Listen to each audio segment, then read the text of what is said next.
Bonjour, bonjour et bienvenue sur cet espace qui essaie de démontrer que l'humanité évolue vers son ultime perfection.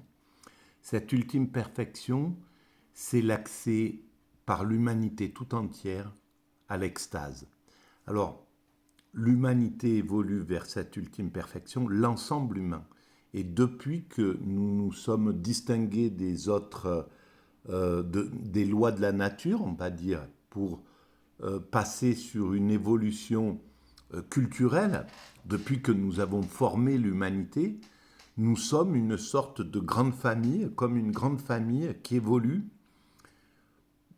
sans le savoir, qui travaille sans le savoir à construire le paradis sur cette planète. On construit ce paradis pour nos futurs descendants. Alors évidemment, il faudra encore peut-être 5, 6 siècles, peut-être 3 siècles, peut-être 1000 ans, c'est possible. Peu importe, l'humanité a le temps. En tout cas, il faudra encore du temps, mais on arrive, on se rend compte qu'on se rapproche de l'unité déjà universelle, d'un fonctionnement, d'une d'une prise de conscience de notre unité. Alors, évidemment, il y a des tiraillements, il y a encore la guerre, il y a encore les compétitions violentes entre les nations, il y a encore la haine, il y a encore le racisme, il y a encore toutes ces valeurs négatives qui sont là, mais on sait maintenant que c'est quelque chose. L'humanité d'abord, globalement, lutte contre ça, même si parfois bah, des moments de racisme, d'antisémitisme, d'islamophobie vont émerger à certaines époques, et puis voilà, la société humaine va mettre des lois pour s'en protéger, va trouver des moyens, etc. Et là, ben oui, on se rend compte que cette évolution vers l'unité, en fait, vers la fin un peu ce passage du national à l'universel fait peur, et on a peur de perdre nos repères. Pour certains, la nation, c'est quelque chose euh, qui protège, qui rassure, etc. L'appartenance à une communauté religieuse, c'est quelque chose qui rassure. L'appartenance, le clan familial, c'est quelque chose qui rassure, etc. Et donc, cette idée de noyer tout ça dans l'universel, ça fait peur. Et parce que notre conscience n'est pas encore suffisamment adapté pour pouvoir passer sur ce modèle-là. Mais dans quelques siècles, ça sera facile pour les êtres humains. Ce passage du national à l'universel se fera relativement en douceur, même si c'est compliqué, c'est dur, etc. Mais cette évolution se fait en douceur. Et pour montrer un exemple, pour éclairer cette idée, ben, on peut voir que, par exemple, euh, avant que la France se constitue, c'était des royaumes, des petits royaumes. euh, le, le- voilà, chaque petit prince avait son précaré, etc. Et puis, à un certain moment, quelqu'un s'est imposé comme roi pour fédérer, pour faire ce pays, pour que le pays soit fédéré. Euh, et il a pris des provinces l'Alsace, etc., etc. Il a réuni ces provinces autour de ce modèle-là. Et ça, ce passage on va dire, du régional au national, ne s'est pas fait sans tiraillement. Ça a été extrêmement difficile. Et une partie des croisades, justement, ont été mis en route pour fédérer ces petits princes qui étaient là et qui se détestaient, qui se faisaient la guerre, qui se pillaient mutuellement, etc. Donc, on voit que Ça a pris du temps. Voilà, pour passer d'un système à un autre, ça prend du temps. Et pour passer du national à l'universel, ça prendra du temps. Peut-être on passera d'abord un-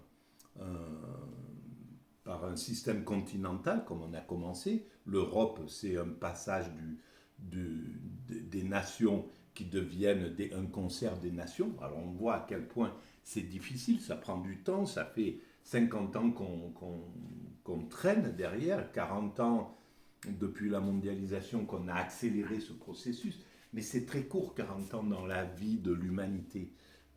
Voilà, c'est comme nous, une évolution de 1 ou 2 ans. On, on peut constater notre évolution sur 1, 2 ans, mais il faut 10 ans, 20 ans pour constater à quel point on a progressé dans la vie. Nous, notre progression se constate en décennies et l'humanité se constate en siècles. Voilà, dans un siècle, dans 100 ans, on pourra constater l'évolution qu'il y a eu au niveau écologique, au niveau social, au niveau humain, au niveau universel. Voilà, donc on va vers cette humanité, vers cette fusion, vers cette universalité dont on a construit les structures. Et donc, le but, c'est évidemment de faire de cette planète le paradis qu'on peut imaginer, c'est-à-dire un endroit où les hommes ne sont déjà plus des loups pour les hommes, plus aucun homme ne représente un danger pour les autres hommes. Donc il va falloir apaiser la psychologie, régler les problèmes pathologiques de l'humanité. On commence à le faire, c'est quelque chose qu'on commence un petit peu à... La psychologie se met en place. C'est pareil, c'est quelque chose qui prend du temps parce qu'on a aussi besoin de ces pathologies. On a besoin c'est une sorte de moteur de la construction et on n'a pas fini de construire l'humanité. Donc pour finir, il faut qu'on finisse de construire techniquement cette humanité. Donc il faut de l'ambition, une ambition intense pour certains qui vont dire ben moi je vais construire une ville toute écologique, moi je vais répandre Internet sur l'ensemble de la planète, moi je vais... voilà, ces ambitions qui sont des pathologies. Hein, à la limite, on pourrait le dire comme ça, parce qu'il va falloir se battre avec d'autres, il va falloir marcher sur la tête de l'autre pour pouvoir passer. Bon, bref, il y a toutes ces choses-là, ça enclenche de la jalousie, voilà, euh, des comportements qui font qu'on n'est pas en paix, qu'il faut se battre, que la vie c'est un combat, etc., etc. Donc tout ça c'est lié à nos pathologies, le fait de vouloir mieux que le voisin, de vouloir faire plus, euh, d'être plus riche, le plus riche du monde, etc., etc. Et grâce à toute cette énergie, eh bien, l'humanité se construit. Donc, on a besoin de ces pathologies. Donc, ces pathologies, elles se soignent progressivement. L'humanité soigne ces pathologies. On saurait très bien éliminer une grande partie des pathologies de l'humanité. On sait très bien qu'une grande partie des pathologies, des violences, etc., viennent des maltraitances. Et on pourrait très bien faire que dans chaque classe et à l'échelle planétaire, que dans chaque classe, il y ait des psychologues, un psychologue qui puisse détecter les enfants qui sont maltraités, les enfants à qui on n'a pas appris l'empathie, le respect d'autrui, etc. Et puis leur apprendre tranquillement à respecter autrui, etc. Aller voir les foyers qui sont maltraitants, les aider à sortir de ce... Voilà, c'est par exemple ça, c'est quelque chose qui viendra. Ça prendra peut-être 50 ans, 100 ans. Dans 100 ans, peut-être que ça sera comme ça.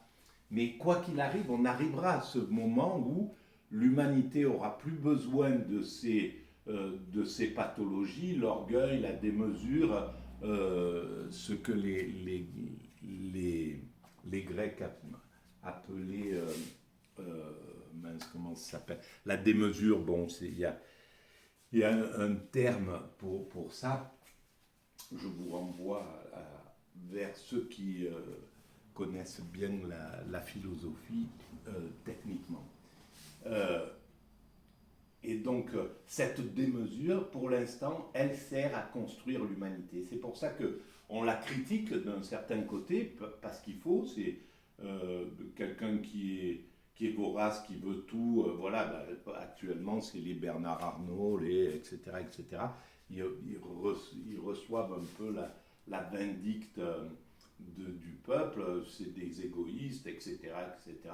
Mais ils font partie du processus de l'évolution. Et donc, euh, c'est nécessaire que certains veulent atteindre des sommets, veulent voilà, qu'ils aient ces dents qu'on dit qui ratent le plancher pour arriver à devenir chef d'État. Il faut se battre, il faut écraser les autres, il faut être tort, il faut être, etc., etc. Donc, ça, c'est la mécanique de l'évolution. Mais ce qu'on construit, c'est ce paradis, hein, un paradis écologique. Donc, il faudra qu'on n'impacte plus du tout la planète, qu'on n'ait plus du tout d'impact négatif. Donc, on tire notre énergie du soleil, du vent, mais plus du tout qu'on n'ait plus besoin d'aller abîmer la planète et puis maltraiter des gens pour les obliger à maltraiter la planète. Voilà, hein, les, les gens qui vont travailler dans les mines, dans des conditions horribles, etc. Tout ça, c'est destiné à être fini. Donc l'humanité, à un certain moment, physiquement, elle sera achevée. On aura trouvé le moyen que l'humanité soit complètement achevée. On n'aura plus d'impact sur cette planète. C'est pour ça que ça prendra du temps encore. Hein.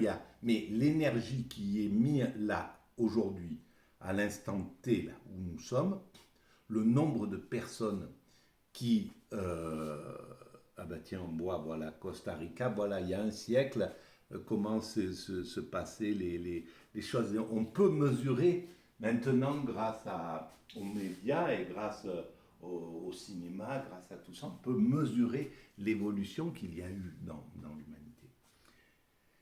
Et donc, à un certain moment, on n'aura plus du tout d'impact négatif sur la planète. On aura réussi à tisser les liens sur l'ensemble. Il n'y aura plus de frontières. Les hommes pourront aller n'importe où. À chaque rencontre qu'on aura avec d'autres êtres humains, on pourra se comprendre immédiatement. Mais par exemple, ça, j'ai regardé sur Internet hier, ils ont inventé, ça y est, des petites oreillettes qui traduisent euh, en, en instantané ce que l'autre vous dit dans une autre langue. Bon, voilà, on voit bien que dans 30 ans, on aura tous quelque chose comme ça et on n'aura plus aucun problème de langage. Le Babel sera dépassé. Voilà, on aura dépassé les problèmes de langage, de communication, etc. Et puis les médias commencent à montrer les autres êtres humains, comment vivent les Chinois, comment vivent les Inuits, comment vivent les Américains, comment vivent les Maliens, comment vivent, etc. Et tout ça, pour l'instant encore, il y a un côté, l'Occident est encore prisonnier de son orgueil, de son narcissisme qu'il a développé en étant un esclavagiste d'abord et puis un colonial. Et donc par ces deux façons de, de, de se comporter avec autrui. L'esclavagiste, il est obligé de développer un narcissisme absolu, de se croire supérieur, parce que sinon ça ne marche pas, il ne peut pas. S'il se pense comme un égal, c'est plus possible. Donc il ne peut même pas appliquer les valeurs du christianisme. Et il y avait des chrétiens qui se disaient chrétiens qui étaient des coloniaux. Et le Christ disait il faut tuer l'égal de l'autre, il faut être le plus humble possible. Et ça c'est l'inverse du, de l'esclavagiste ou du colonial.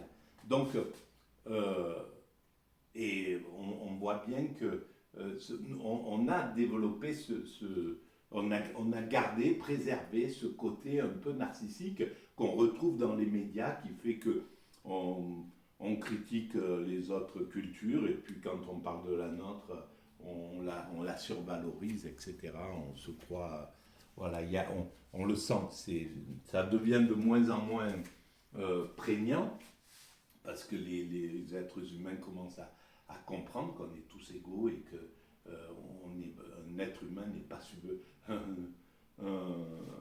un milliardaire français n'est pas supérieur à un Inuit qui chasse sur la banquise ou un Touareg voilà, et même pas, et non seulement il l'est pas, mais ses valeurs sont voilà, si on les mettait véritablement les unes à côté des autres, c'est pas sûr que c'est loin d'être sûr que le milliardaire a compris l'existence comme un bédouin la comprend quand il marche à travers le désert et qu'il regarde les étoiles et qu'il est avec un verre de thé à la menthe le soir autour de sa tente. Voilà. Donc on sait très bien qu'il y a quelque chose qui se passe comme ça dans l'humanité. Donc on va vers cet endroit. Alors, je vais m'attaquer à une fiche des éditions Atlas, celle-ci.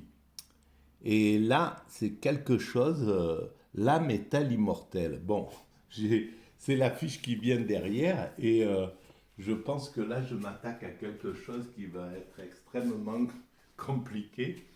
Mais bon, j'ai décidé, je ne l'ai pas lu et pour, pour, pour essayer d'éclairer ma théorie, donc le fait que nous construisons euh, cet état de perfection qui est l'extase. Et l'extase, c'est la fusion avec le divin.